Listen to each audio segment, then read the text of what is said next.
everyone. Welcome to a brand new year and a brand new Sunday. I'm Claire Dilabu Abdurrazak, and the pleasure is mine to be with you again under the fourth moonlight of 2026. Now, history and human experience have taught us that as individuals and as a nation, we carry what is while reaching for what can be. And of course, it is in that delicate space in between that our stories tonight live. Stories of resilience and resolve. Stories of hope tested and renewal earned. So on this very first Sunday of 2026, we journey through moments that shaped the arrival of the year. Quieter reflections, you may say, that are replacing very familiar rituals. We have extraordinary conscience asserting itself in an unexpected corner of Niger State. Welcome aboard NEWSLINE Airways, flight 900 hours, departing from our network terminal here in Abuja. We'll make a brief stopover in the newsroom before cruising into NEWSLINE proper. Ladies and gentlemen, the engines are humming, and please fasten your seatbelts. Ensure that your trays are upright because we're cleared for takeoff. Let's begin.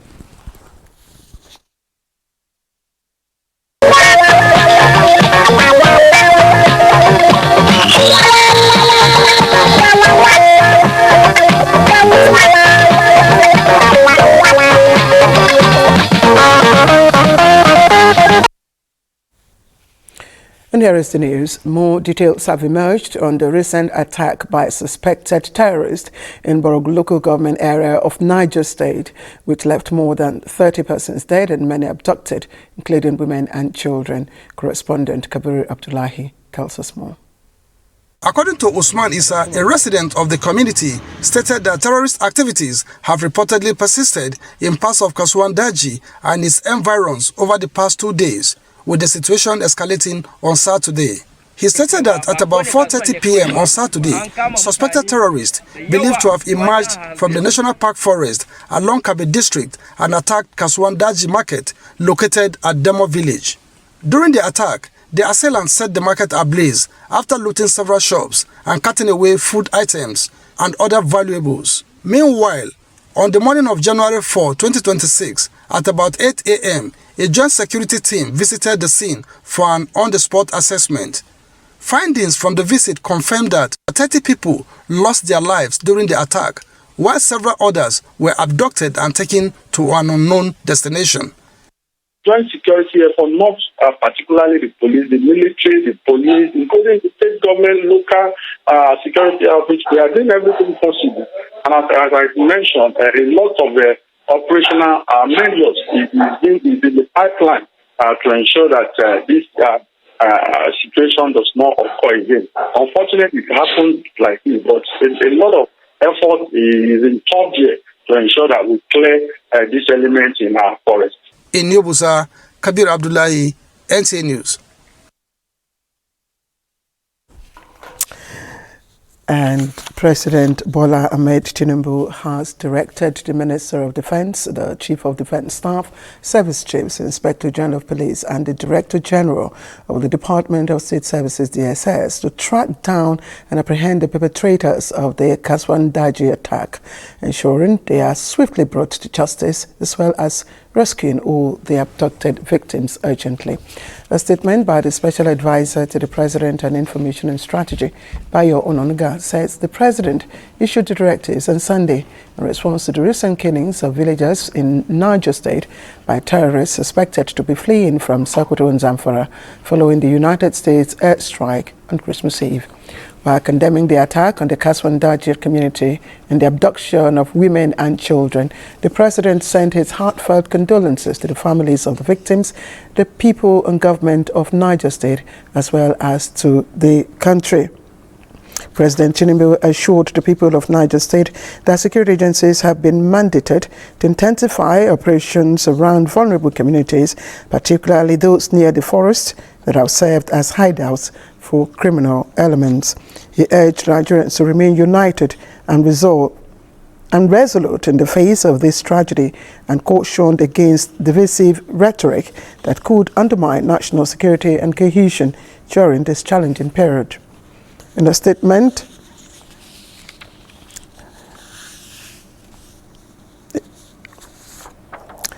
meanwhile, Niger State Governor Mohammed Umar Bago has expressed sadness over the terrorist attacks on communities in the Borogo local government area of the state.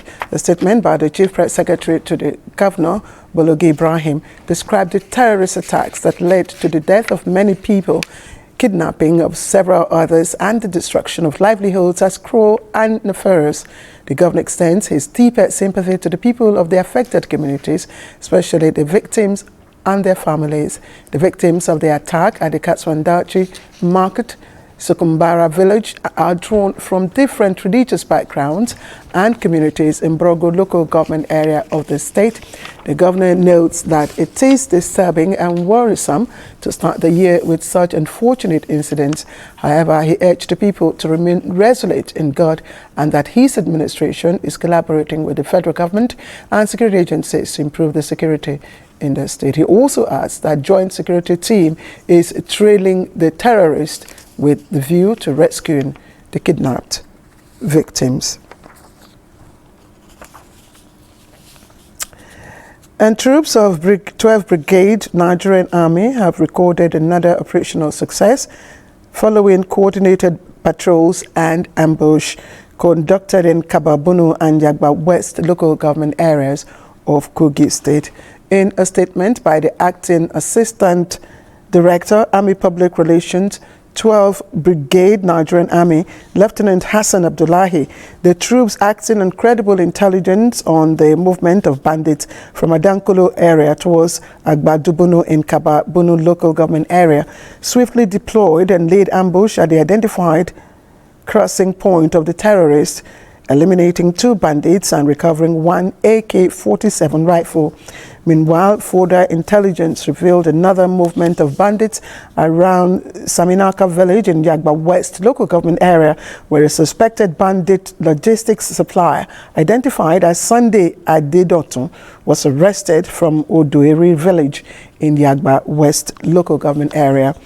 Commander, 12th Brigade Nigerian Army, Brigadier General Kashim Umar Sidi, commends the troops for their professionalism, courage, and timely response to credible intelligence, noting that their actions reflect the high level of commitment to duty. At least 25 people have been confirmed dead and 13 others rescued alive following a tragic canoe accident involving travelers from Jigawa State en route Yobe by river. The incident occurred at about 7:48 p.m. on Saturday, January the 3rd, when a canoe conveying 52 passengers capsized while traveling from a town in Guri local government area of Jigawa State to Gabi town in Nguru local government area of Yobe. Now, the victims were reportedly returning from Adioni town, where they were engaged in fishing, farming, and other local business activities when the canoe overturned mid-journey. State Emergency Rescue Agencies say 13 passengers have been rescued, while 14 others remain missing. Search and rescue operations are ongoing, with security agencies, emergency responders, and local community volunteers working tirelessly to locate the missing passengers and recover their bodies. First Lady Oluremi Tinubu says Nigeria must continue to support everyone to live full, independent lives by creating an inclusive environment while also strengthening policies and partnerships that empower every citizen to participate confidently in nation building. This is contained in her message marking 2026 World Braille Day, celebrating Braille as an important tool of inclusion, dignity, and independence for the blind and visually impaired persons. The First Lady says Braille, when integrated with technology, guarantees equal access to information, education, and opportunities, bridging digital gaps and ensuring accessibility in a world that is becoming increasingly digital.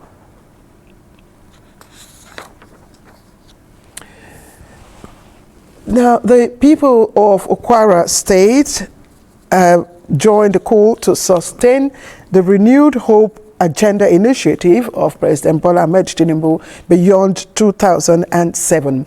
Now, this was at a mobilization rally organized by a chieftain of the All Progressives Congress, Dr. Oluwatoyin Alabi, held in Abuja, Ifelodun local government area of Kwara State. We now bring you that report. Community-based associations, trade unions, religious and political groups converged on Abuja to identify with successes so far recorded by President Bola Ahmed Tinubu. Although they came from different communities across Kwara South, Senatorial District and beyond, these people agreed with the organizer that the renewed hope agenda of President Bola Ahmed Tinubu has put the country back on the track of development.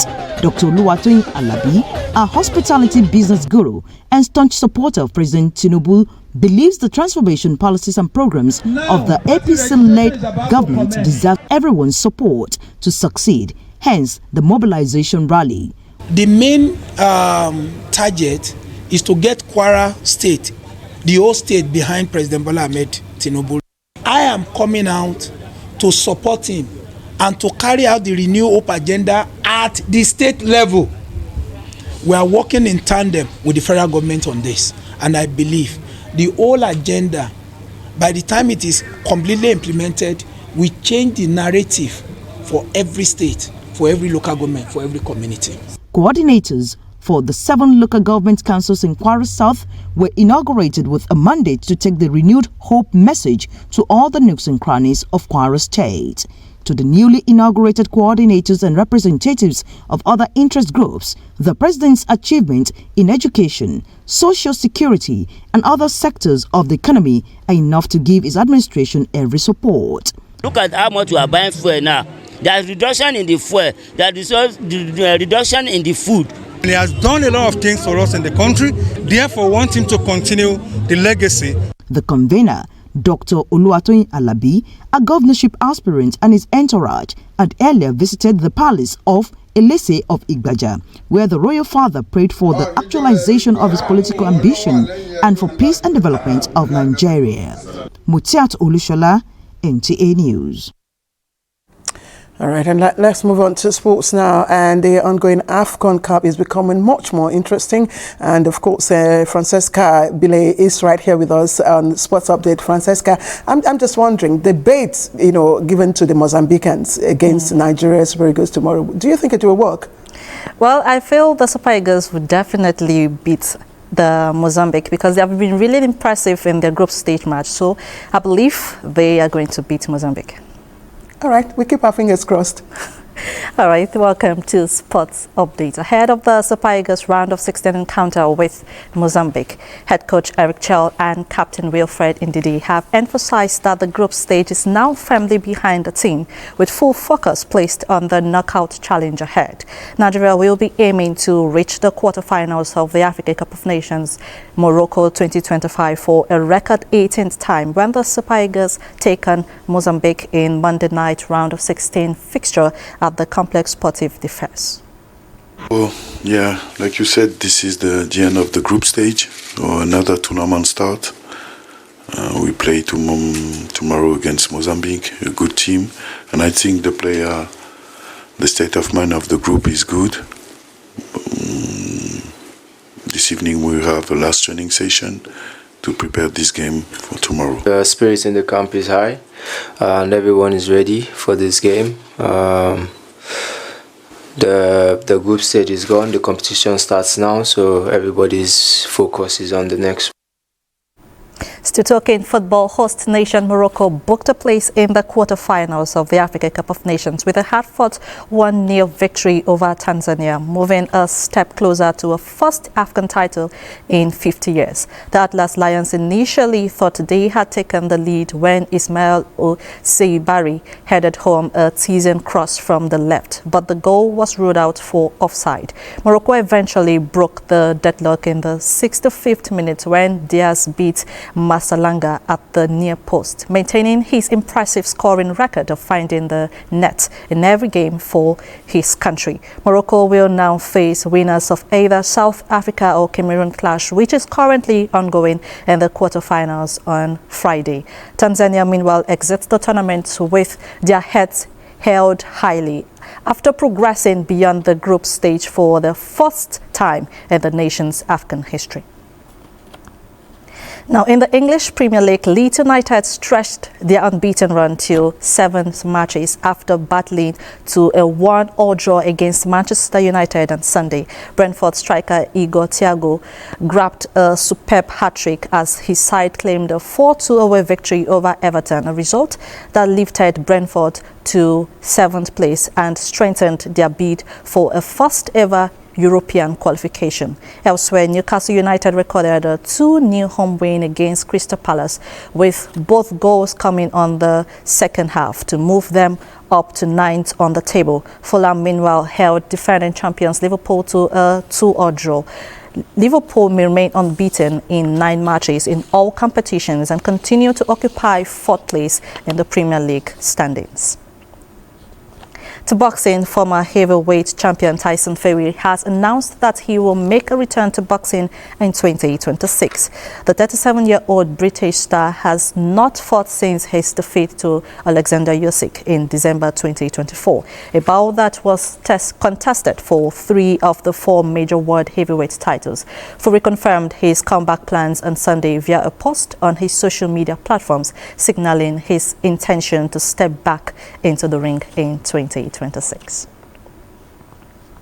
That's your sports is back to you, Claire. You know, I find myself always keeping my fingers crossed when Super Eagles are playing. Always nerves, heartache, and, you know, hope all along. Thank you, Francisca. Thank you so much. All right, let's check the weather outlook for tomorrow. Glad to have you join us. The high-pressure systems over the Azores and the Sahara have returned to their normal positions. These pressure systems now favor the return of the harmattan conditions with dust haze. We are expecting a southward drift of dust currently in suspension over the northern region into the Federal Capital Territory, Niger, and Nasarawa State, resulting in moderate dust haze in these areas. The northern cities will remain largely dry and sunny throughout the forecast period, while the southern part of the country will experience patches of cloud with sunny intervals. There's also a slim chance of scattered thunderstorms over parts of Cross River and Bayelsa State later in the afternoon. Individuals with respiratory or other health sensitivities are advised to minimize prolonged outdoor exposure. We also encourage airline operators to always obtain an updated weather report from NIMET eFlight Folder portal. I am Akami Samarga.